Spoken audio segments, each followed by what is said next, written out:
Hello everyone, welcome back to Das House with Thomas Gunn. So today we're going to make the absolutely perfect marble cake.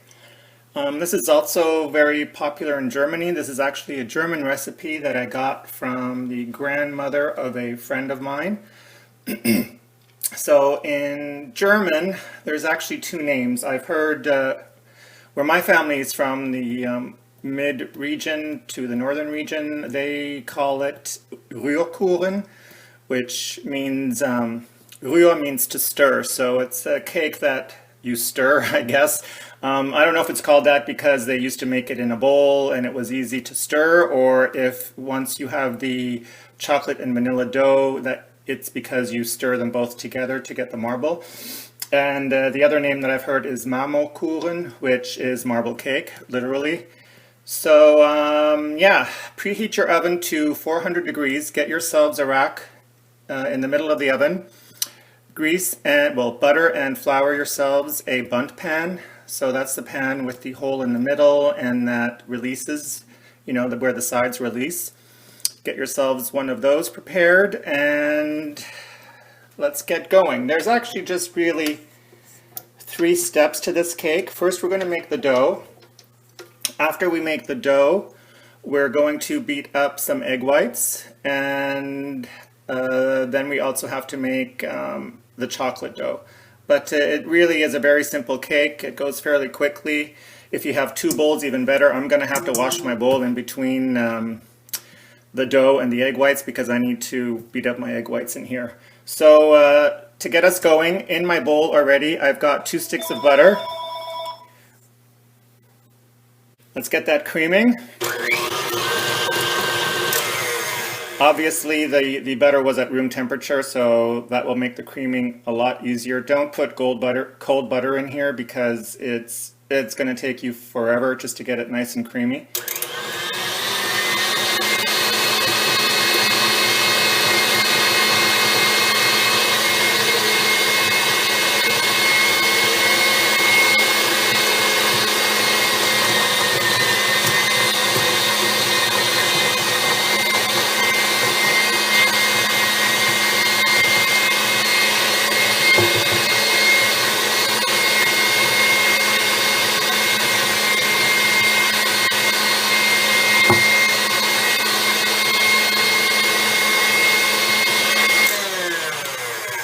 Into this now, you're going to slowly add 2 cups of sugar, just plain regular sugar.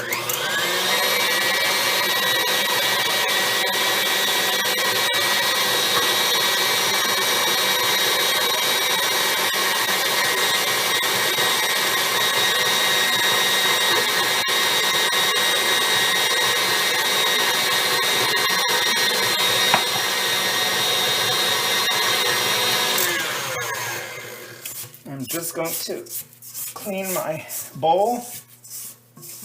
I love this machine, but I don't know, for some reason the beater just does not get all the way to the bottom or to the sides. Okay, let's keep this going.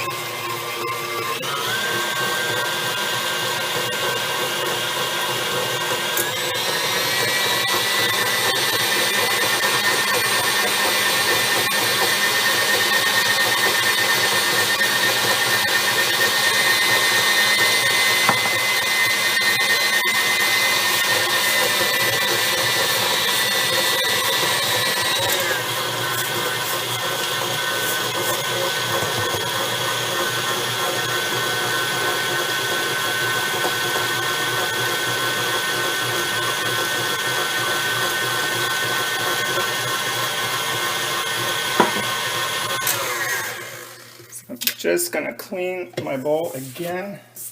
Just get really down on the bottom there, because otherwise in the end you will end up with a clump of butter somewhere. So let's just give that another whisk.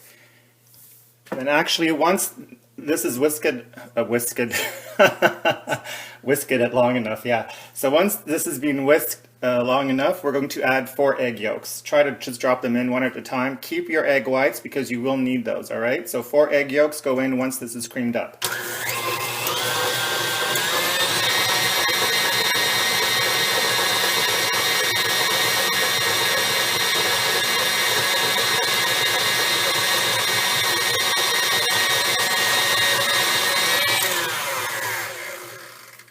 Like maybe I just have the wrong size of whisk for this machine. Like, do you guys see this? How far up the sides it goes?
So now you're going to add 1 teaspoon of vanilla.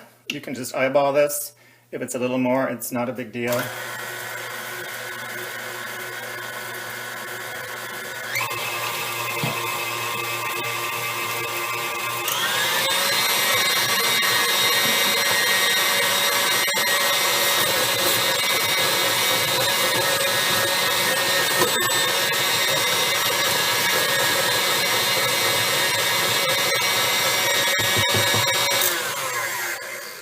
So that's almost it, guys, for the ingredients. After this, now we're going to add in 2 cups of flour, to which you will have added 2 teaspoons of baking powder.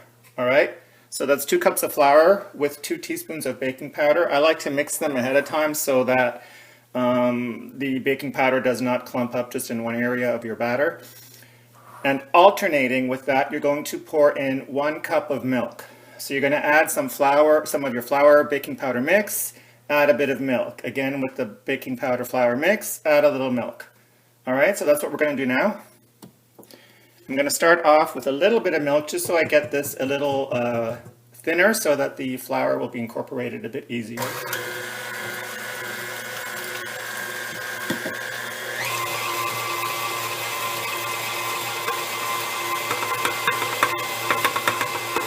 A little flour, a little milk,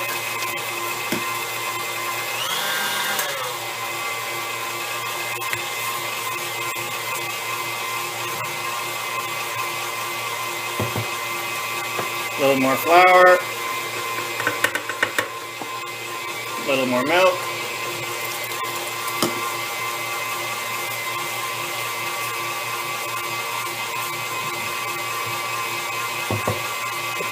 a little more flour,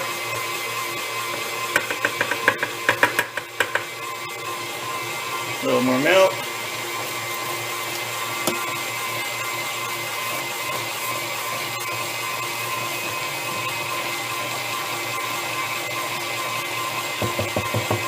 I'm going to add the rest of the flour and the rest of the milk.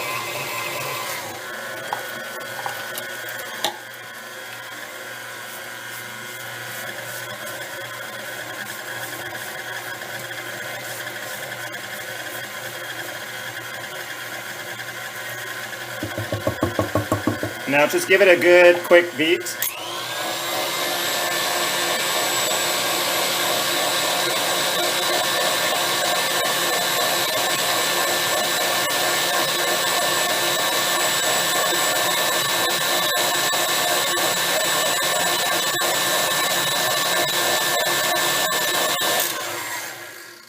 And that's it for this dough.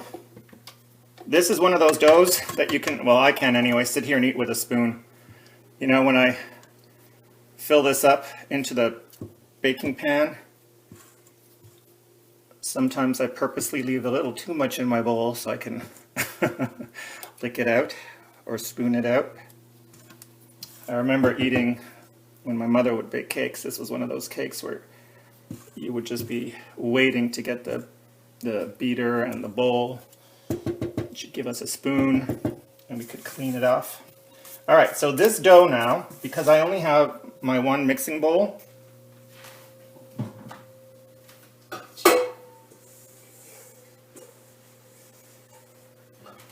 you're going to put this dough into a separate bowl.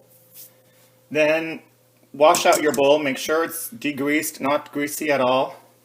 Wash it with soap and rinse it very well, dry it off. Same with your beater, and then we're going to beat our egg whites, the 4 egg whites, very stiff. All right, so I'm going to do that. You don't need to be watching me do that. Don't add anything to your egg whites. It's just beating them straight, very stiffly, and once that's done, we'll come back. All right, there we go. My egg whites are nice and stiff. So let me move the machine aside. And what you're going to do now is we're going to just dump all these egg whites into the dough. This is the dough that we just made and that we set aside. Let's put all that in there. And now you're going to fold these egg whites into the batter. And how you fold, I'll just spread them across the top a little bit, is take your spatula into the center of the dough, down, scoop around, bring your dough back up and over. That's how you fold. So down, up, over. Into the dough, scoop around, up, over. Why do we fold? Because we are trying to keep the air that's in the egg whites as intact as possible. And that's what's going to make or help, because we do have baking powder in this recipe, but this will help keep the dough and the cake a bit airier, and it will help it rise. So we're just going to keep doing this, and you'll see as you do it, because the dough itself is quite dense, but by incorporating the egg whites like this, the dough becomes a lot lighter and airier. And you don't have to get every piece of egg white incorporated, but you do want it more or less homogeneous. So see, that doesn't take very long. We're almost done. So you can see the dough, I mean, it's spreading out on its own, so it's become more liquidy again with the addition of the egg whites. So there, I'd say we're done. So now, remember the bun pan that we've prepared. There's the bun pan that's floured and greased. You can take 1/2 to 2/3 of this dough and put it into the bun pan. I usually end up using probably closer to 2/3 of the vanilla.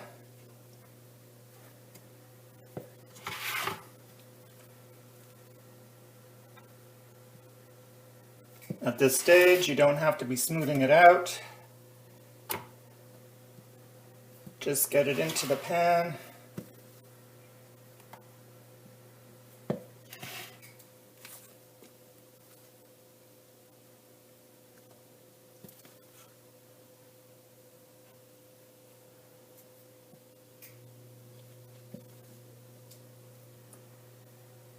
All right, there we go. So now to make your chocolate dough, because remember this is a marble cake, keep this in here. Get yourself a regular tablespoon, a little sieve or a big one if that's all you have. Take 2 heaping tablespoons of cocoa powder. So sift that over this vanilla dough. So that's 1, and that's 2. It is important that you sift this because cocoa powder does have clumps, and you don't want those clumps in your cake. So now you're just going to fold this into the vanilla dough. Again, the same folding motions. Oh, I just made a mess there. But I tend to be a little rougher with this just because the cocoa powder doesn't incorporate as easily as regular flour or icing sugar would. For some reason, it's a little bit on the denser side. So just try to do it not too rough, but try to get it done quickly so that the egg whites don't really have a chance to break down. So there we go. Chocolate's done. So now we're going to spoon this over the vanilla. I'll put that where you can see it.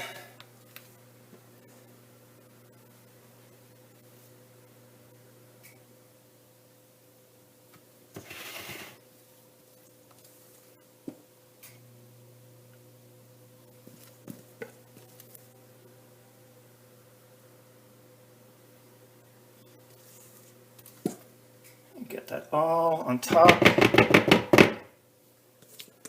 Clean out my bowl, but leave a little bit for me. So now what you're going to do is incorporate the two. Let me just wipe my hands. So how I do this is I take my fork, regular dinner fork, and you're going to go in, scoop down to the bottom, twist your fork around, and come back up.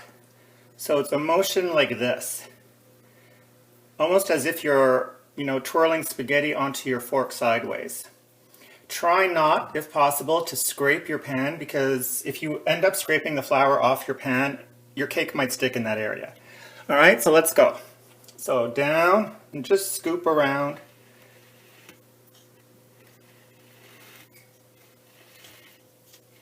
And in this way, you're kind of swirling the two doughs together.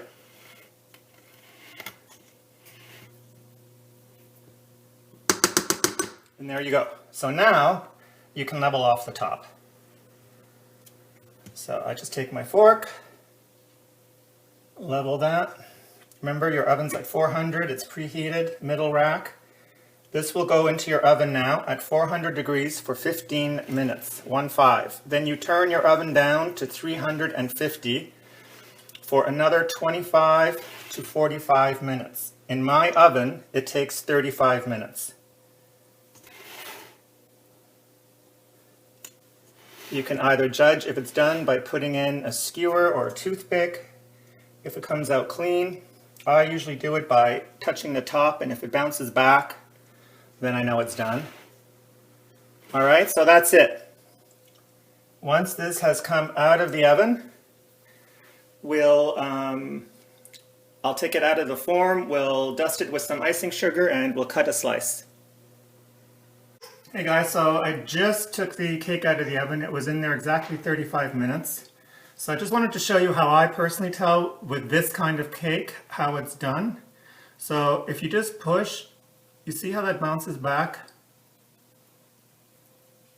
That tells me it's done. I don't need to stick a skewer in that. If you're not too confident about this method, sure, go ahead, put a skewer in the middle, maybe halfway down the cake, pull it out.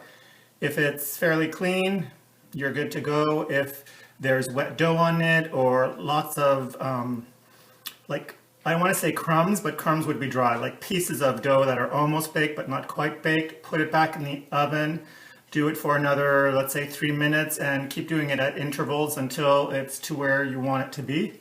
So this is going to sit here and cool now for probably a good 20-25 minutes. Then I will unmold it, then I will let it cool probably another 10 minutes, and then I will invert it. And at that stage, we'll come back and we'll have a look. All right, guys, here we go.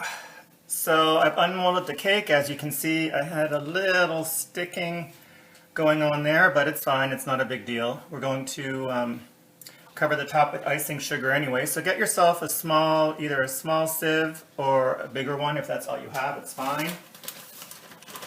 Put some icing sugar in it, and then you're just going to generously coat the top.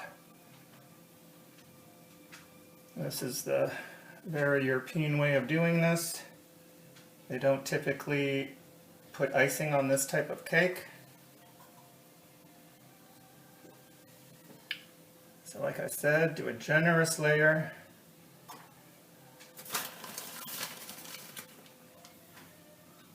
And only do this once the cake has really cooled down, because otherwise your sugar is going to start to melt. This is obviously icing sugar or confectioner's sugar, whatever you call it. So there we go, and that's the cake. I'm going to get a knife and a plate and just slice into it for you so that you can see what it looks like.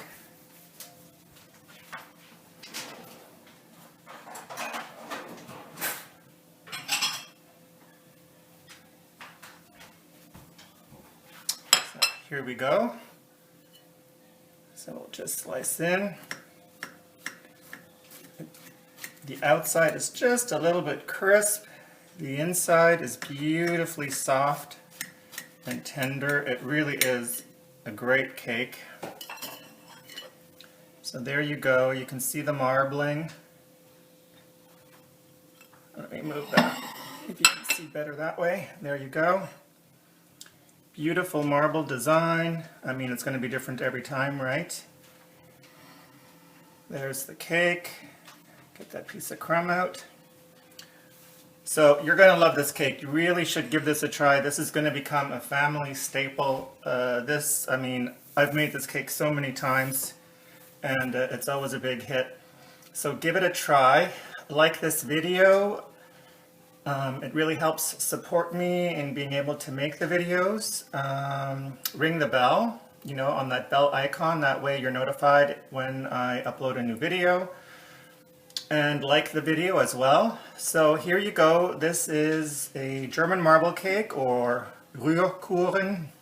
That's R-U-H-R, and then Kuchen is K-U-C-H-E-N, if you ever want to Google that or look it up. Or it's also called marmo, M-A-R-M-O, kuchen. And in English, of course, it's a marble cake. So there you go. Give this recipe a try. It's really not difficult. Watch the video, you know, go step by step, and you'll have just as much success. If I didn't tell you, I'm not sure. I did leave it in the oven for 35 minutes. But again, it's between 25 and 45. So, you know, go by what your oven is telling you. So anyway, thanks. Enjoy the cake. Have it with a cup of tea or a cup of coffee. And bon appetit.